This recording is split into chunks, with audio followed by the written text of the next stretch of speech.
Isang pinagpalang araw po para sa ating lahat na ngayon po ay sumusubaybay sa ating ika-41 yugto ng 40-day prayer and fasting for the nation. Sa mga sumusubaybay po sa mga sulok ng bansa, sa mga sulok ng mundo, Happy New Year po sa bawat isa. Ayan, tunay ang Panginoon ay mabuti sa nakalipas na taon na sa dami-dami ng pagsubok nating nararanasan, problema, kasiyahan man, kalungkutan man, ang Panginoon ay nanatiling mabuti. Ayan, amen. Yan, ngayon po ay meron tayong tema na the things that I will impose upon myself in order to level up of my commitment unto the Lord this 2025. Ayan, bago po tayo mag-start sa i-share ko, maaari po bang manalangin tayo? Panginoon, maraming salamat Lord sa panibagong pribilehiyo na ibinigay mo sa iyong lingkod. Itago niyo lang Panginoon sa inyong likuran at tanging ikaw lamang siyang maitaas, tanging ikaw lang siyang maparangalan sa mga sasambitin ko, sa ilalabas ng bibig ko, sa mga iisipin ko, at yung mga ibibigay ko sa kanilang, yung i-share ko sa kanila na ano yung i-post ko, ano pa yung commitment ko para sa inyo Panginoon. Salamat Lord, unang-una nagpapasalamat ako sa nakalipas na taong 2024. Tunay nga Panginoon na mabuti ka. Ikaw ang Diyos na hindi nang iiwan. Ikaw ang Diyos na hindi nakakaligta sa mga lingkod mo na tapat, Panginoon. Salamat Lord dahil kahit sa mga pagsubok na aming nararanasan sa mga nakalipas na taon, Panginoon, ikaw ang patuloy na nag-guide sa amin, Lord. Salamat, Lord God, maging sa mga nakikinig ngayon, Lord God, sa aming 40-day prayer and fasting para sa bansa, Panginoon. Ikaw na ang bahala, Lord God. I-guide mo kami, Lord God, sa darating pang mga araw, darating pang mga buwan, at darating pang mga taon, Lord God. Ikaw ang ikaw ang aming aasahan, Panginoon. Wala nang iba, Lord God. Dahil ikaw ang Diyos na kailanman ay hindi nang iiwan, kailanman ay hindi nakakalimot. Tunay nga tapat ka, Panginoon, sa bawat isa, sa bansang ito, Lord God, bansang Pilipinas, Lord God. Patuloy nga, Panginoon, na kahit sa dami-dami na, Panginoon, nagagawa namin, Lord God, sa iyong banal na harapan, Lord God. Ngunit, ikay tapat, Panginoon, sa bawat isa, Father God. We thank you, Lord. Nagpapasalamat kami, Lord God, sa nalipas na taong ito, Lord God, na ang pagpapala mo, Lord God, ay dumadaloy sa bawat isa, Lord God, na ang kabutihan mo, Lord God, ay hindi ka nanghihinawang ibigay ito, Lord God. Yung blessing mo, Lord God, na kahit minsan, Lord God, ay nakakalimot kami, Father God, sa mga gawain mo, Lord God. Ngunit, pinaparamdam mo pa rin sa amin, Lord God, na ikaw ang Diyos na nag-aantay, ikaw ang Diyos na nagmamahal sa amin, Lord God. We thank you, Lord. Salamat, Lord God, sa mga oras to, Lord God. Gabayan niyo ako, Panginoon. Gabayan niyo ako ng iyong banal na Espiritu, Lord God, na may share ko sa kanila, Lord God, na Panginoon ay magbigay sa kanila, Lord God, ng inspirasyon, Lord God, pang gawin din ito, Panginoon, para sa kanilang sarili. We thank you, Lord. In Jesus' name we pray. Amen. Ayan.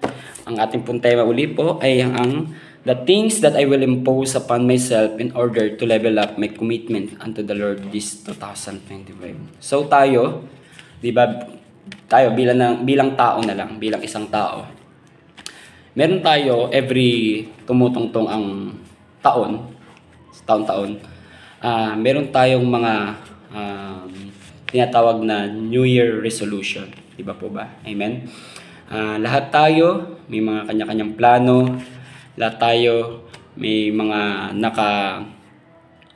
naka-alay ng plano para sa isang buong taon. Yung iba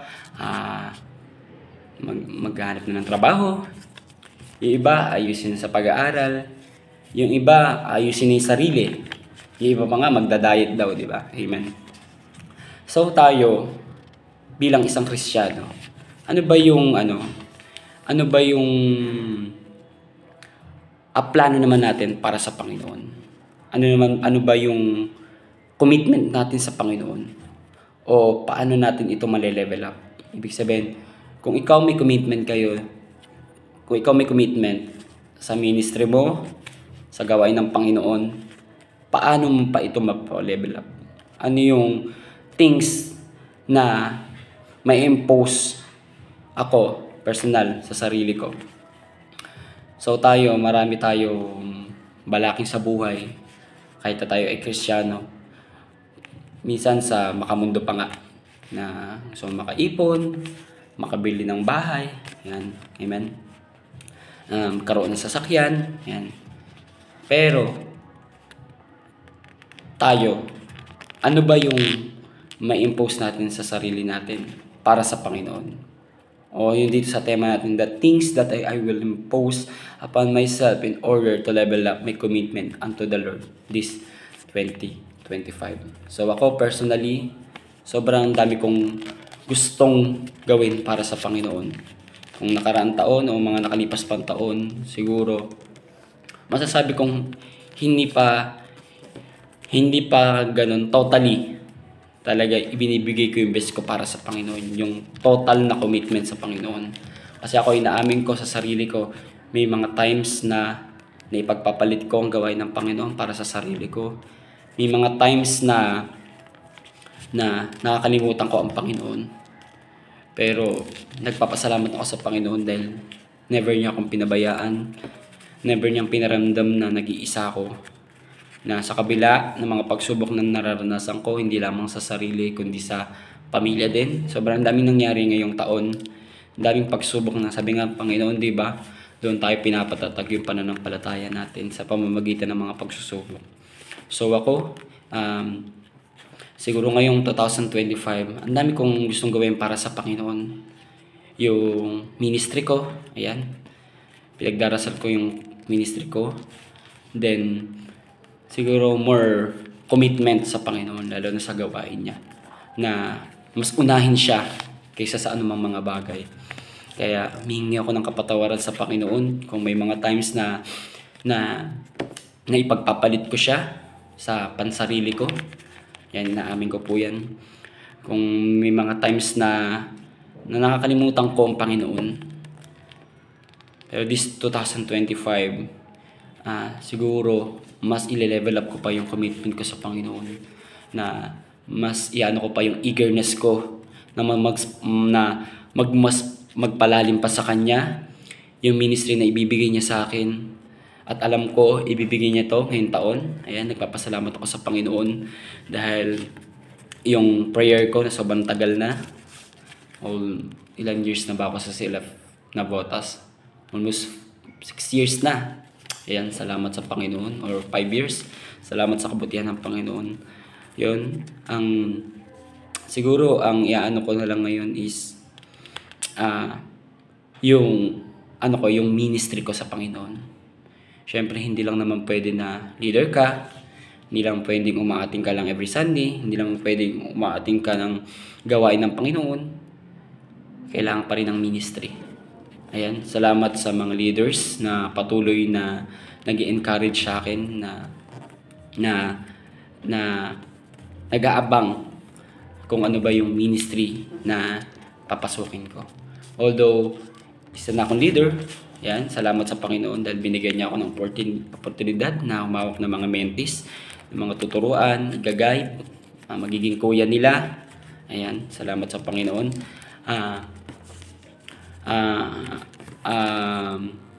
I will impose upon myself yung level up ng commitment ko sa Panginoon. Yun talaga yung ano ko talaga, na ngayong taon, more commitment, mas tumibay pa sa Panginoon, mas lumalim pa sa Panginoon. Yan, sino bang Kristiyano ang hindi ninanais o hindi gusto na lumago para sa Panginoon? Talagang hindi lang pwede na, okay na to, leader naman na ako, may knowledge na ako. Pero hindi pala ganun. Kailangan, once na naging leader ka, once na may commitment ka sa Panginoon, hindi dapat pababa, kundi pataas. Kaya salamat sa Panginoon sa taong ito, na continue to pray na yung commitment sa Kanya ay mas lumalim pa, mas tumibay pa, at maging malakas spiritually, hindi physically. Kasi tayo, pag mas malakas ang physical natin kaysa sa spiritual natin, madali nating ipagpalit ang gawain ng Panginoon. Mas uunahin natin yung sarili natin. Pero once na mas malalim ka sa spiritual, pag-iisipan mo to ng 1 hanggang 10 beses, okay, mas higit pa para sa Panginoon. Kaya salamat sa Panginoon sa oportunidad na binigay niya sa akin na may open tong shinare ko ngayon, na sana sa bawat isa na nakakapakinig, kabataan ka man, yan, patuloy kang lumapit sa Panginoon, patuloy kang magpakalalim sa Panginoon, na tulad ko is nagnanasa na mas lumalim pa sa Panginoon.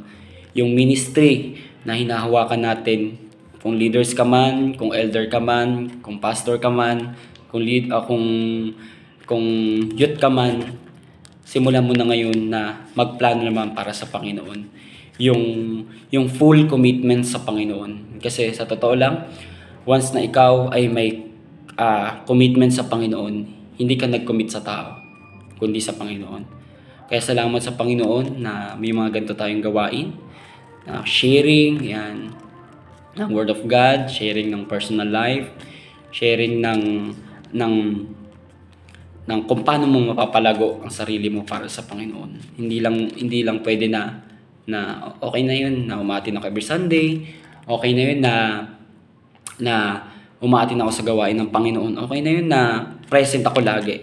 Hindi pala ganun lang yun bilang isang Kristiyano, kundi ang pagiging Kristiyano ay patuloy na pagpapalalim sa Panginoon. Kasi doon natin mas maiintindihan yung plano ng Panginoon sa atin once na yung plano ng Panginoon yung sinunod natin, hindi yung plano natin. Sometimes meron tayong mga plano na na-fulfilled, meron tayong mga commitment na mismo tayo is nadi-disappoint. Yan, amen. May mga plano tayo minsan na akala natin plano ng Panginoon, pero ano na pala doon, hindi na pala naka-align doon sa plano ng Lord. So tayo, bilang isang Kristiyano, impose natin sa sarili natin na yung more commitment sa Panginoon. Ayan, amen. Kaya ako, we continue to pray na samahan niyo ako sa prayer, pati ako sa sarili ko, na yung ministering ibibigay sa akin ng Panginoon ay kalooban niya. At alam ko na ibibigay nito ngayong taon. Kaya salamat sa Panginoon na patuloy siyang nangungusap, yan, sa bawat isa, sa akin, na patuloy niyang ikinagay, patuloy niyang binibigyan ng blessing. Kaya marapat lamang na ibalik sa Kanya. Commitment, it's not a word. Diba? Amen? Ang commitment natin ay sa Panginoon, hindi sa sarili natin, hindi sa mundong ito, hindi lang sa tao, kundi yung commitment natin para sa Panginoon. This 2025, asahan ko na ang ministry na ibibigay sa akin ng Panginoon ay alam kong ibibigay niya na. Amen. Amen. Kaya salamat sa Panginoon na meron tayong ganitong mga gawain, may mga ganito tayong mga klaseng mga sharing na hindi lang naman sa sarili natin, kundi na-share din natin sa iba, kasi mas nakapagbigay tayo ng inspiration para sa iba na mas kumawit pa sa Panginoon, yung commitment sa Panginoon. Ayan, amen. Sobrang ganda ng team natin ngayon, di ba? The things that I will impose upon myself in order to level up my commitment unto the Lord this 2025. Yan, sobrang nagagalak ang puso ko at alam ko ang Panginoon ay nagagalak dahil yung commitment natin sa Lord ay hindi lang basta sinabi natin, kundi dapat natin gawin. Dahil hindi tayo nangako sa Panginoon, hindi ako nangako sa tao, kundi sa Panginoon tayo mangako. Ayan. Salamat sa Panginoon sa mga oras na to, na nawa ang bawat isa, kabataan man, ay nagkaroon ng inspirasyon na mas mag-commit pa sa Panginoon, na mas unahin ang gawain ng Panginoon, na mas magpakatibay pa sa presensya ng Panginoon, dahil sa pamamagitan ng pagpapalalim sa Lord ay doon natin mas maiintindihan kung ano yung plano niya sa atin. Ayan, salamat sa Panginoon sa mga oras na to. Ayan, sa bawat isa na nakikinig, nawa ay nagkaroon ng inspirasyon sa bawat isa, na alam ko ay may kanya-kanyang mga ginagawa sa mga oras na to, pero Ang Panginoon pa rin ang siyang dapat unahin. Ang Panginoon pa rin ang dapat maitaas, ang dapat maparangalan. Dahil unang-una, sa gawain ng Panginoon, yung commitment natin sa Panginoon, hindi lang to para sa sarili natin. Hindi lang gusto ng Panginoon to para sa sarili natin, kundi ginagawa to ng Panginoon para lumago tayo, spiritual. Dahil yun yung gusto niya, na mas maintindihan natin, na mas maunawaan yung mga salita, mas maunawaan natin yung plano niya sa bawat isa. Yan, salamat sa Panginoon. Yan, maaari po ba tayong manalangin? Panginoon, maraming salamat, Lord God, sa na-share ko, Lord, na nagmumula sa Lord God. Kundi dahil sa Lord God, wala akong may share, oh God, na kung ano ba yung commitment ko sa Lord God, yung ministry, Panginoon, na ibinigay mo sa akin, Father God. We thank you, Lord, na sa kabila, Panginoon, na nakakalimutan kita, sa kabila, Panginoon, na ipagpapalit kita sa anumang mga bagay. Ngunit, ikaw ang Diyos na buhay, na hindi nagkukulang sa buhay ko, sa buhay ng bawat isa, Lord God. Salamat, Panginoon, dahil lagi kang nakaalalay, lagi kang nandyan, oh God. Hindi ka nakakalimot, oh God. Tapat ka, Father God. Salamat, Panginoon. Maging sa mga nakakapakinig, Panginoon, sa mga oras ito, Lord. Patuloy mo, Lord God, na ipo sa kanilang mga sarili, Lord God, yung full commitment sa Lord God. Dahil yun yung mahalaga, Lord God. Kung minsan, Father God, ipagpapalit kita sa mga bagay na makamundo, oh God. Mihingi kami ng kapatawaran yan, Lord God. Salamat, Lord God, dahil nagiging mabuti kami, Panginoon, sa iyong harapan, Lord God. Nagiging banal kami sa iyong harapan, Lord God. Nasa kabila, Panginoon, na kami makasalanan, Lord God. Andiyan ka, Lord God, para linisin kami, oh God. Salamat, Father God, sa kabutihang loob na ibinigay mo sa amin, Lord God, sa regalong handog mo sa amin, Lord God, yung kaligtas na ibinigay mo sa amin, Father God. Salamat, Lord God, sa commitment na ibinibigay mo sa amin, Father God. Yung pagtatanim sa amin, Lord God, ng iyong mga salita, Lord God. Yung pagpapaalala sa amin, Lord God, na dapat kang unahin higit sa lahat, oh God. Salamat, Lord God, sa wisdom na ibinibigay mo sa amin, oh God. Na kahit kami minsan, Panginoon, ay failed, Panginoon, ngunit sa iyong banal na harapan, Lord God, kami ay successful, oh God. Dahil meron kaming Diyos na kinakapitan, Lord God. Salamat, Father God, sa mga nakapakinig, sa mga bansa, oh God, sa mga sulok ng Pilipinas, Lord God. Patuloy mo silang gabayan, oh God. Maging ako, Lord God, ang aking family, Father God. Salamat sa buhay na ibinigay mo sa amin. We thank you, Lord. Pagpalaya mo ang bawat isa, Lord God, na nakapinig. Tunay nga ang pagpapala mo, Lord God, ay dadaloy sa bawat isa. We thank you, Lord. In Jesus' name we pray. Amen. Amen.